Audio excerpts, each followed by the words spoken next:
अस्सलाम वालेकुम एवरीवन, कैसे हैं आप सब। उम्मीद है आप सब ठीक ठाक होंगे।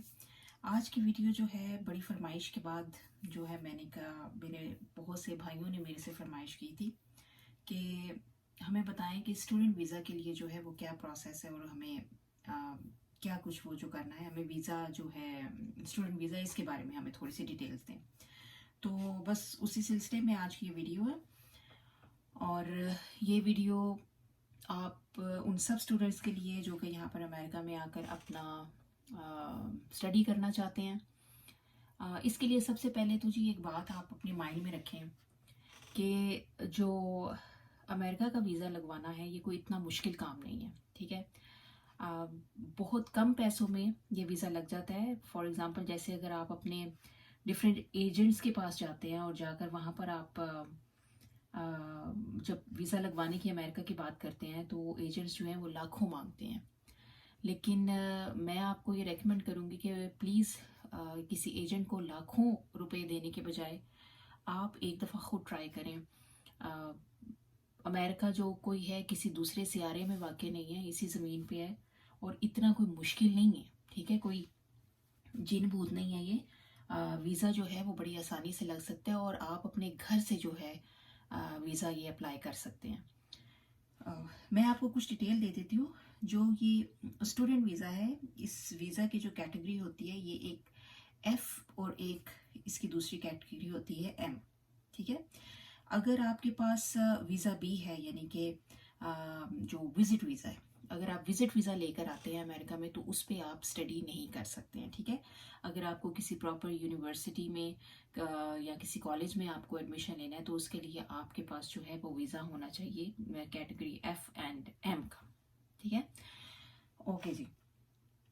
आप उसके लिए सबसे पहले तो आपको यही करना है कि आपको जिस किसी भी कॉलेज में या यूनिवर्सिटी में एडमिशन लेना है तो आपको उस यूनिवर्सिटी को ऑफ कोर्स ऑनलाइन आप उसका सारा प्रोसेस करेंगे। अगर आप अप्रूव हो जाते हैं तो वो जो यूनिवर्सिटी है वो आपको जो है वो आपको एक सेंड करेंगे फॉर्म जिसको कहते हैं I-20 फॉर्म, ठीक है। वो आपको सेंड करेंगे। अब वो जो आपका फॉर्म है वो आपकी कॉलेज की तरफ से अप्रूवल है कि आपको वो एडमिशन दे रहे हैं या जो भी आपने कोर्स वगैरह करना है ना। अच्छा, अब अगर फॉर एग्जांपल यहाँ पर मैं मेंशन करती हूँ, अगर तो आप सिंगल हैं और आपको वीज़ा वगैरह लगवाना है तो वो फॉर्म आपके लिए अकेले भेजेंगे। लेकिन अगर फॉर एग्जांपल आपके साथ आपकी मिसेज भी जा रही हैं या अगर आपके हस्बैंड साथ जा रहे हैं और उनके साथ बच्चे भी हैं तो उनके जो हैं वो यूनिवर्सिटी या जो भी कॉलेज होगा वो उनके ये फॉर्म्स जो हैं सबके अलग अलग सेपरेट फॉर्म्स भेजेंगे, ठीक है। उसके बाद ये फॉर्म्स अगर आपको आ जाते हैं तो ये I-20 फॉर्म्स जो हैं ये आ जाएंगे। उसमें क्या है, उसके बाद आपको student and exchange visitor information, इनकी ये SEVIS ये होता है, इसे कहते हैं शॉर्ट टर्म में। इनकी फ़ी होती है SEVIS I-901 फ़ी, उनको पे करनी है। ये आपकी ये वो चीज़ मैं बता रही हूँ जो कि आपके वीज़ा प्रोसेस से पहले है, ठीक है। ये आपने पहले करना है सबसे। अच्छा, उसके बाद जब आपके पास ये आ जाता है आपने एप्लीकेशन जाना है। जो ऑनलाइन ये एप्लीकेशन है बहुत ही आसान है, कोई इतनी मुश्किल ये जो है एप्लीकेशन नहीं है। आप इसको अपने घर पे अपने आराम से अपने घर पे इसको आप सबमिट कर सकते हैं। अगर आपको थोड़ी सी मुश्किल है इंग्लिश समझने में तो आप इसको उर्दू में भी कर सकते हैं, क्योंकि ये हर मुल्क की जो भी मुल्क जहाँ से भी आप अप्लाई करेंगे उसकी अपनी लैंग्वेज में भी ये एप्लीकेशन मौजूद है। इसलिए मैं रेकमेंड करूँगी कि अगर आप इंग्लिश अच्छी तरह समझते हैं तो फिर प्लीज़ आप उसको करें। लेकिन अगर आपको लगता है कि कहीं पर समझने में मुझसे गलती हो जाएगी तो आप जो है उसको उर्दू में जो है वो सिलेक्ट करें और उर्दू एप्लीकेशन आपके सामने ओपन होगी तो आप वो हल करें, क्योंकि छोटी सी भी अगर कोई एक मिस्टेक हो जाती है ना तो उससे वो आपके पूरे वीज़ा प्रोसेस को जो है वो इफ़ेक्ट कर सकती है। अच्छा, नॉन इमिग्रेंट वीज़ा एप्लीकेशन होता है, इसको कहते हैं फॉर्म DS-160, ठीक है। ये ऑनलाइन आपने एप्लीकेशन कंप्लीट करनी है और ये जब आपकी एप्लीकेशन कंप्लीट हो जाएगी तो आपने इसका जो कंफर्मेशन पेज है वो आपने प्रिंट आउट करके अपने पास रख लेना है, क्योंकि वो पेज जो है वो आपको इंटरव्यू पे जो है वो आपको दिखाना होगा ओरिजिनल। और उसके अलावा उसी एप्लीकेशन के अंदर जो है आपको अपनी 2 पिक्चर्स अपलोड करनी होंगी, ठीक है। और ये जो है जो पिक्चर्स की जो रिक्वायरमेंट है वो मस्ट उनका बैकग्राउंड वाइट होना चाहिए, और ज़्यादा से ज़्यादा भी अगर वो पुरानी हो तो 6 महीने से ज़्यादा पुरानी ना हो, ठीक है। 6 मंथ से ज़्यादा पुरानी आपकी पिक्चर नहीं होनी चाहिए। अच्छा, अब मैंने इसके जो फीस की बात की थी, इसकी जो एप्लीकेशन फीस है वो है सिर्फ $160, ठीक है। अगर आप किसी एजेंट के पास जाएंगे तो वो पता नहीं आपको 20 लाख 25 लाख और पता नहीं कितने कितने हर एक ने अपने रेट रखे हुए हैं। आपको वो बताएंगे कि जी अमेरिका का वीज़ा लेने के लिए हमें इतने पैसे दो तो हम आपको लगवा देंगे। तो यही चीज़ मैं आपको बता रही हूँ, जो लोग विजिटर वीज़ा लगवाना चाहते हैं वो भी जो है $160 देकर अपनी एप्लीकेशन सबमिट करवा सकते हैं। और अगर आपकी एप्लीकेशन अच्छी तरह से मतलब उसमें कोई मिस्टेक नहीं है, आपने जितनी भी इंफॉर्मेशन है वो बिल्कुल ठीक ठीक उसमें डाली है। प्लीज़ अगर कोई इस तरह के क्वेश्चंस हैं जो आपको समझ नहीं आते हैं तो उसमें झूठ मत मतलब करिएगा कि मेरा एप्लीकेशन को इफेक्ट करेगी, मैं ये नहीं, मैं ये जवाब देते हूँ, नहीं। जो आपकी इंफॉर्मेशन है वो बिल्कुल ठीक होगी तो वीज़ा लगना बिल्कुल आसान है, उसमें कोई मुश्किल नहीं है, ठीक है। ये आपकी एप्लीकेशन सबमिट हो जाएगी, दैट्स इट।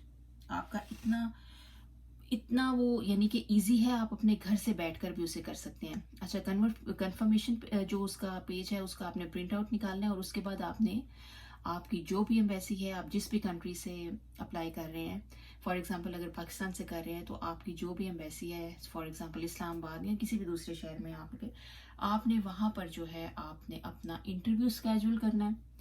इंटरव्यू की भी जो वो डेट है वो आपको बड़े आराम से जो है वो मिल जाती है, वो उसमें कोई इतना मुश्किल काम नहीं होता है, बहुत आसानी से आपको मिल जाती हैं।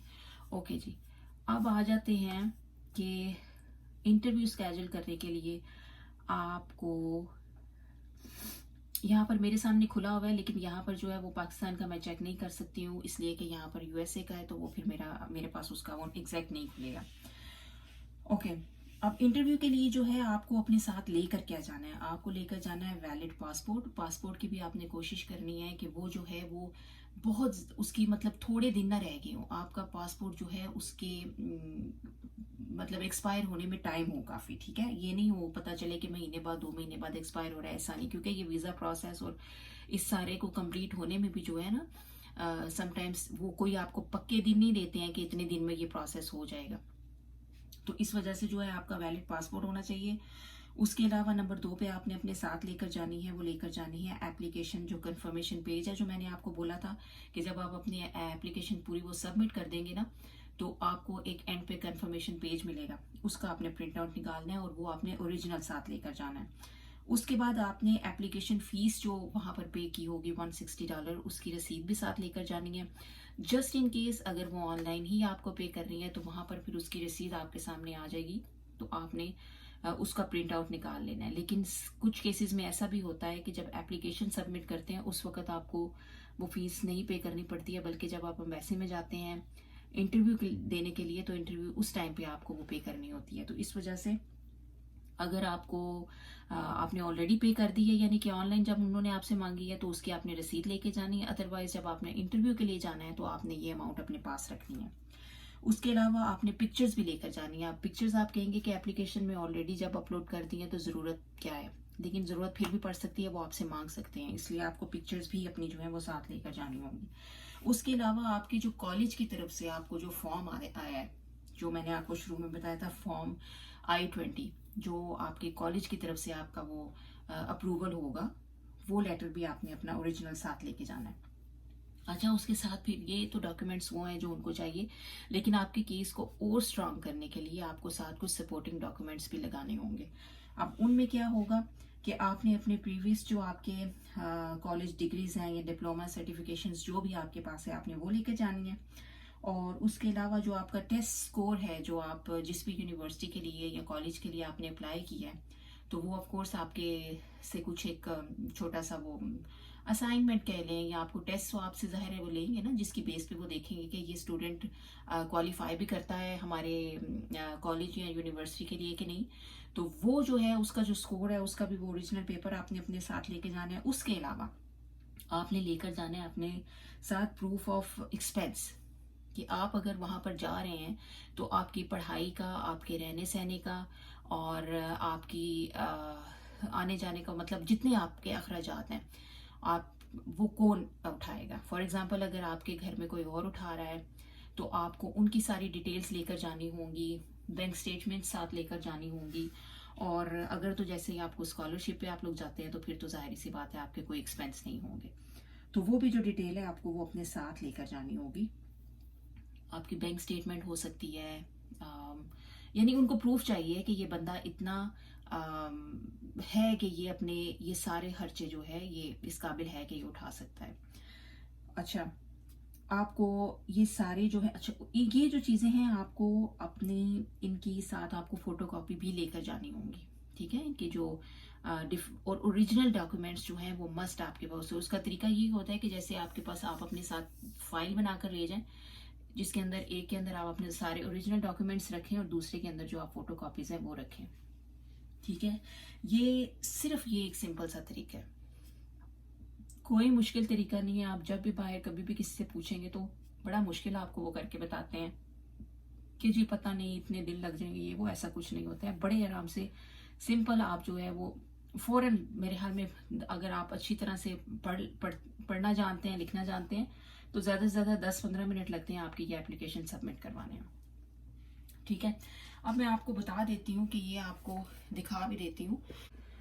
ये देखें, ये मैंने आपके सामने ये लिंक खोला हुआ है, ये आप देख रहे हैं, यहाँ पर ये फ़ीस नज़र आ रही है, ये आपको नज़र आ रहा है $160 इसकी जो है एप्लीकेशन फ़ीस है आपकी। अच्छा, दूसरा मुझे याद नहीं रहा, आपको जब आपने जाना है अपने साथ तो आपको $160 की अमाउंट के अलावा भी अपने पास पैसे रखने होंगे। फॉर एग्जांपल अगर आपके से वो वीज़ा फ़ीस वगैरह या कुछ भी मांगते हैं। अच्छा, उसके अलावा अगर जो भी फ़ीस कैटेगरीज हैं उनकी भी यहाँ पर आप सारी इन्फॉर्मेशन ले सकते हैं। अच्छा, ये है वो पेज जहाँ पर आपके पास जो है किसी भी तरह का जो वीज़ा है उसकी डिटेल यहाँ से आपको मिलेगी, travel.state.gov। ये जो है यहाँ पर आपको ये देखें, tourism and visit, business, employment, study, immigrant, ये सारी कैटेगरी के जितने वीज़ा हैं ये इनकी सारी इंफॉर्मेशन जो है वो आपको यहाँ पे मिल जाएगी। ये देख रहे हैं, ये देख लें, यहाँ पर आपको सब मिलेगी। स्टूडेंट वीज़ा जो है F&M and exchange visit visa, ये देखें, and visitor visa and visitor visa B, ये सारी डिटेल आपको यहाँ पर मिलेगी।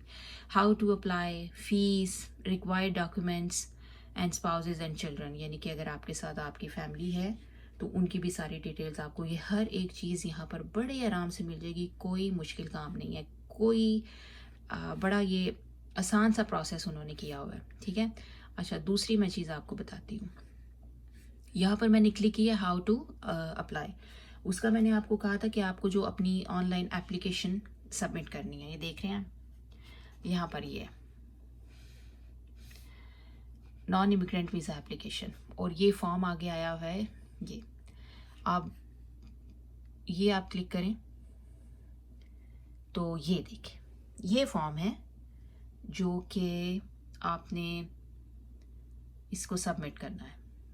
यहाँ पर ये देख लें, यहाँ पर मेरे पास लैंग्वेज इंग्लिश है, मैं उर्दू में कर रही हूँ लेकिन वो हो नहीं रहा, वरना मैं आपको ये आगे करके दिखाती। यहाँ से आप अपनी जो भी लैंग्वेज है ये देख लें, ये सारी दुनिया के लैंग्वेजेस जो है उन्होंने यहाँ रखी हुई हैं आपके लिए, जो भी आसान है, जहाँ से भी आप कर रहे हैं, आपके लिए जो ज़्यादा आसान है समझना, वो आपने एप्लीकेशन अपनी लैंग्वेज सेलेक्ट करके आपने करनी है। और ये देखें, start an application. For example बीच में कहीं पर आपकी एप्लीकेशन आपको बंद करना पड़ जाती है किसी भी वजह से, तो आप उसको वहीं से आगे जो है वो कंटिन्यू कर सकते हैं। तो ये पेज है, ये मैं आपको इसलिए दिखा रही हूँ कि बहुत से लोग हैं उनको मैं बताती भी हूँ लेकिन फिर भी उनको समझ नहीं आती है कि कौन सा लिंक क्या, ये सब कुछ, ठीक है। ये मैं आपको बता रही हूँ कि ये वो एप्लीकेशन फॉर्म है जो आपने सबमिट करनी है, ये उसका पेज है, ये देख लें, DS-160, ठीक है। और ये ये है travel.state.gov। ये है वो लिंक कि जहाँ से आपने जितनी इन्फॉर्मेशन है, वो चाहे फ़ीस है, चाहे डॉक्यूमेंट्स है, चाहे पूरा प्रोसेस है, वो सारा आपको यहाँ से मिल जाएगा। ठीक है, तो ये बिल्कुल भी मुश्किल नहीं है। आप लाखों गंवाने से बेहतर है कि आप थोड़े पैसे देकर ट्राई कर लें।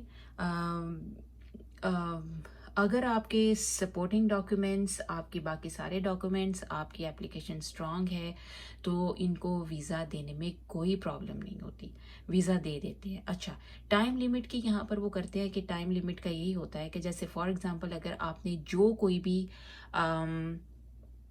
कोर्स लिया है कॉलेज से, तो आपको उनके ये होता है कि उनको उस कोर्स के स्टार्ट होने से 120 डेज़ पहले का तक उन्होंने आपको वीज़ा दे देना होता है। ठीक है, और लेकिन अगर वो आपको 120 डेज़ बिफोर जो है वो वीज़ा दे देते हैं, लेकिन वो आपको कोर्स स्टार्ट होने से 30 डेज़ बिफोर आपको यूएस में एंटर नहीं होने देते हैं। ठीक है, आपको कम से कम उसके लिए वेट करना होगा कि आप जैसे जब आपका कोर्स जो है वो जैसे कि 1 महीने बाद स्टार्ट होना है, तो आप तब ट्रैवल करें, क्योंकि 30 डेज़ से पहले पहले वो आपको यूएस में एंटर नहीं होने देंगे। दूसरी चीज़, आपके हाथ में जब तक वीज़ा नहीं आ जाता है उस वक्त तक आप प्लीज़ किसी किस्म का कोई ख़र्चा, कोई बेचना, टिकट वगैरह ख़रीदना, ये चीज़ें मत करें, क्योंकि ये चीज़ जो है वो अपनी वेबसाइट्स में, और जब आप एप्लीकेशन सबमिट करेंगे तो उसके बाद भी वो आपको ये रेकमेंड करते हैं कि अभी आप कुछ भी ना करें जब तक कि आपका वीज़ा नहीं लग जाता है। ठीक है, ये चीज़ आपने याद रखनी है। और दूसरी चीज़ जो है वो यही है कि आपने जो है ट्राई करना है, प्लीज़ ट्राई ज़रूर किया करें। ट्राई करने में कोई ख़र्च नहीं है। ज़्यादा से ज़्यादा क्या होगा, क्या होगा ज़्यादा से ज़्यादा, या वीज़ा मिलेगा या नहीं मिलेगा, लेकिन इतने लाखों गंवाना, अपने पेरेंट्स को तंग करना, और ये सब कुछ ना प्लीज़ किया करें। वीज़ा अगर आपका लग जाता है तो उसके बाद भी समझ लें कि आपके पास अभी भी कंफर्मेशन नहीं है कि आप यूएस में एंटर हो सकते हैं कि नहीं। उसकी वजह क्या है कि जब आप यहाँ पर एयरपोर्ट में पहुँचते हैं अमेरिका में, तो यहाँ पर भी आपको एक इमिग्रेशन प्रोसेस से गुजरना पड़ता है। इमिग्रेशन ऑफिसर होता है जो कि आपकी पूरी फाइल चेक करता है, आपसे 2-4 क्वेश्चंस पूछता है। अगर वो सेटिस्फाई होगा तो वो आपके पासपोर्ट पे स्टैंप लगा देगा, तो आप इन हैं। वो अगर चाहे तो वहीं से आपको रिजेक्ट करके वापस भी भेज सकता है। ठीक है, इसलिए जब तक आपको एंट्री नहीं मिल जाती है, आपके पास कंफर्मेशन नहीं है कि आप एंटर हो सकते हैं कि नहीं। ठीक है, और दूसरी बात जो ये है कि अगर आपका इंटरव्यू स्केजूल होता है और इंटरव्यू में आप जो जो अपने क्वेश्चंस के आंसर्स देंगे, तो प्लीज़ आपने उनको याद रखना है कि आपने किस सवाल का क्या जवाब दिया था। ठीक है, क्योंकि यहाँ पर जब आपके से इमिग्रेशन जो ऑफिसर होता है वो आपसे जब सवाल करता है, तो वो भी आपसे जो सवाल करेगा, तो आपके वो सवालों के जो जवाब है वो मैच होने चाहिए। ये नहीं है कि इंटरव्यू पर आपने कुछ कह दिया और यहाँ इमिग्रेशन ऑफिसर के सामने आप कुछ कह रहे हैं। तो ये चीज़ें छोटी छोटी हैं, आपको जो है वो मस्ट जो है थोड़ा ध्यान रखेंगे तो, और अल्लाह पे भरोसा रखें तो इंशाल्लाह ताला जो है वो वीज़ा लग जाएगा। कोई इतनी मुश्किल ख़तरनाक बात नहीं है। लेकिन वो फिर मुझे सब कहते हैं कि तुम इस तरह की बात क्यों करती हो। लेकिन प्लीज़, जो लोग आसानी से आ सकते हैं, अफोर्ड कर सकते हैं, वो ज़रूर अपनी किस्मत आजमाएं। अगर खुदा ने चाहा तो उनका ज़रूर ये ख्वाब पूरा हो जाएगा कि वो यूएस में आकर यहाँ पर हायर स्टडी अच्छी करें। लेकिन जो लोग नहीं अफोर्ड कर सकते, तो प्लीज़ वो अपने पेरेंट्स को तंग ना करें कि उनको अपनी जायदादें, अपनी ज़िंदगी भर की जमा पूंजी बेचकर आप लोगों को बाहर भेजना पड़े। वो माँ बाप के लिए बड़ा तकलीफ़ देह होता है टाइम। ठीक है, वो सारी ज़िंदगी लगाकर जो जमा करते हैं, जो बनाते हैं, तो वो एक इस तरह की ज़िद के पीछे जो है वो गंवा बैठते हैं, और फिर होता बाज़-औक़ात ये है कि आपका भी कुछ नहीं बनता और जो माँ बाप के पास होता है वो सब कुछ भी चला जाता है। तो अल्लाह ताला आप सब की बेहतरी करे। जिनके ख्वाब हैं, मैं तो दुआ करती हूँ सब के लिए कि आपके जायज़ ख्वाब जो हैं वो सब के पूरे हों, और जिसको मौका मिलता है, जो अफोर्ड कर सकता है, तो वो ज़रूर ट्राई करे अगर आपको शौक़ है। तो ये इतना सिंपल सा, इतना छोटा सा स्टूडेंट वीज़ा का प्रोसेस है, और यही सेम प्रोसेस जो है ये विज़िटर वीज़ा भी जो लेना चाहता है उसके लिए कोई मुश्किल चीज़ नहीं है। ठीक है, बस वीडियो यहीं तक है क्योंकि इन्फॉर्मेशन ही इतनी है, इसके अलावा कुछ इतना वो कुछ ख़ास है ही नहीं है। ये पेजेस वगैरह मैंने आपको इसलिए दिखाए हैं ताकि आपको पता हो कि कौन से हैं। तो बस इंशाल्लाह वीडियो यहीं पर कंप्लीट करते हैं। होपफुली आप लोगों को समझ भी आई होगी और पसंद भी आई होगी, और अपने दोस्तों के साथ भी इसको शेयर करें ताकि उनको भी, जिनको ये इन्फॉर्मेशन चाहिए, उन तक भी ये पहुँचे। अपना बहुत ख्याल रखें और चैनल को सब्सक्राइब कर दें, वीडियो को लाइक करें, शेयर करें। अपना बहुत ख्याल रखें। खुदा हाफिज़।